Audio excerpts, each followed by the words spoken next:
Hey everybody, welcome back to the vlog. Thank you so much once again for joining me for tea time. Today we have a little bit of fireside, that smokiness from Lapsang, really good. Normally I'm having Misty Morning or Focus, one of my other teas, but today it's fireside, really nice. If you want to pick up any of these, go over to darkmoonteas.com or head over to my website, JCristina.com. So check them out, really good.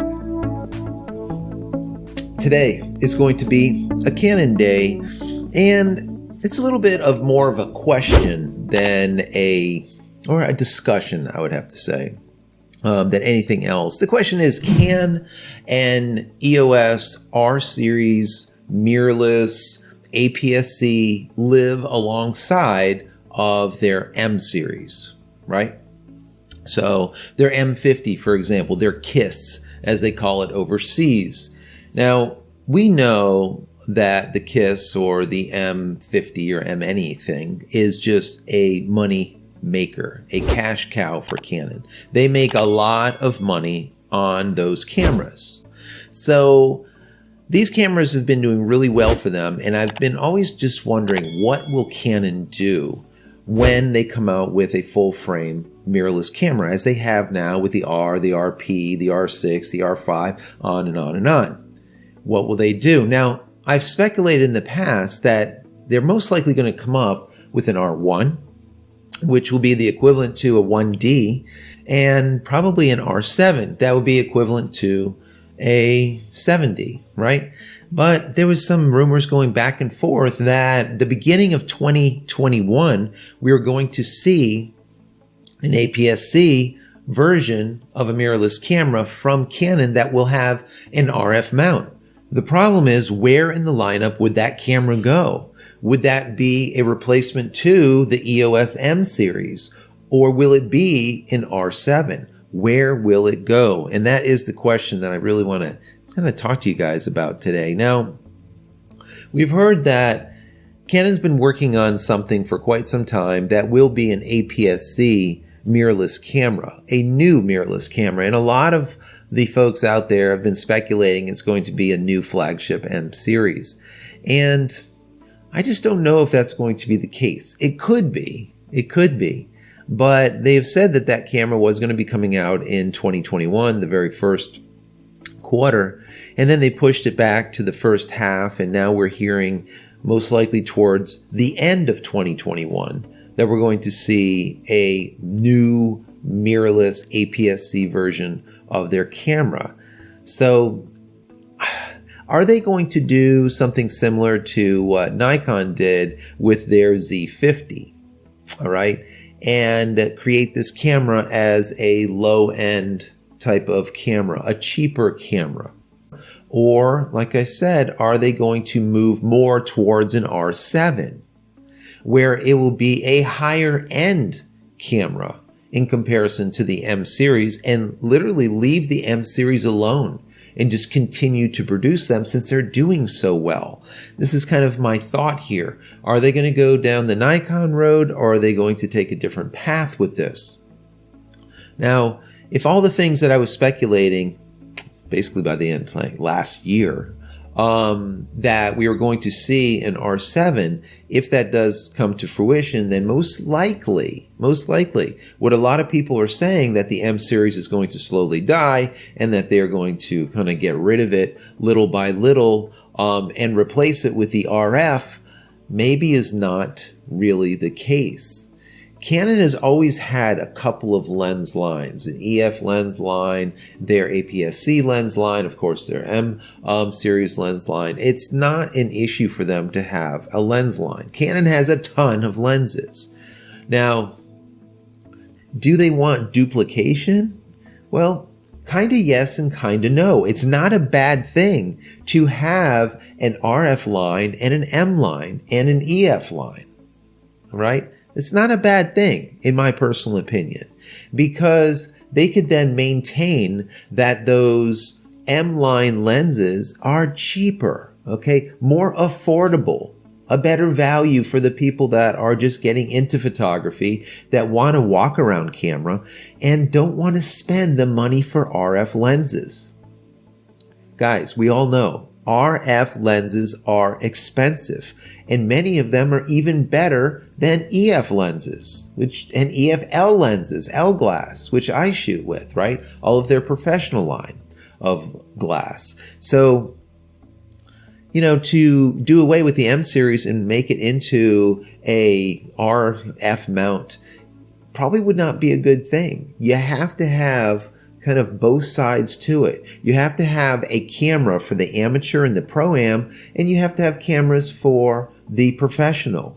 You know, maybe they do it simply like this. They have the M for the amateur, all right? Then they have the R7, okay, which would be like a 7D. That can be middle ground, which can be, for example, a amateur or a pro-am.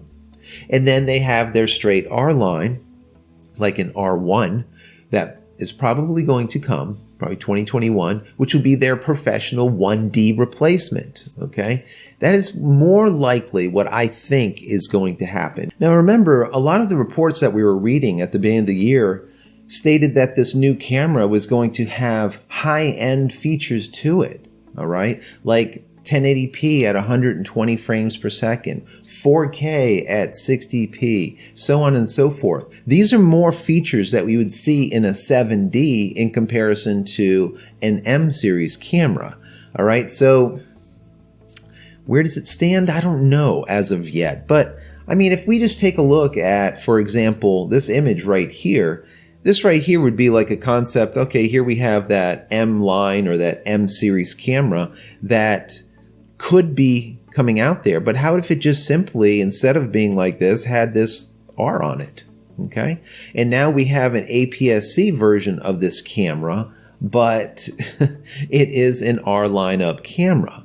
So is it a possibility? Yes, I do believe that it's a possibility that we're going to see a M series that will be a new flagship M series come out in 2021, possibly even the end of this year, most likely 2021, but then also an EOS R7 that will be the equivalent to their 7D. I want to know what you guys think about it. If they have a R7 that comes out that will be a replacement to a 7D, will you purchase one? I mean, I have a 7D Mark II over there. I'm right now shooting with an 80D. So, you know, I have a lot of the APS-C Canon lineup, but they're DSLRs. The question is, will I pick up an R7 as a mirrorless alternative to, for example, a 7D Mark II that I have? Possibly. I am not as much of a fan of APS-C as I am of full frame. And the reason being is I do a lot of professional camera work, right, being video or photo. And in so doing, I'm always using a professional base 1D or a 5D Mark IV or whatever it is in comparison to an APS-C, you know, like a 7D Mark II or whatever. I'm just not using those. For stuff like this, for a vlog or whatever, it's okay. An 80D is more than sufficient. I never went with a 90D because I didn't feel the need. It just wouldn't make sense. There's not enough value in it to go with a 90D over this 80D. I mean, well, you got 4K, but I don't need to shoot this vlog in 4K. I'm a talking head. You don't need to see my head in 4K. It's not necessary. So, you know, there's reasons behind it, and picking the right camera for what you're doing is very important.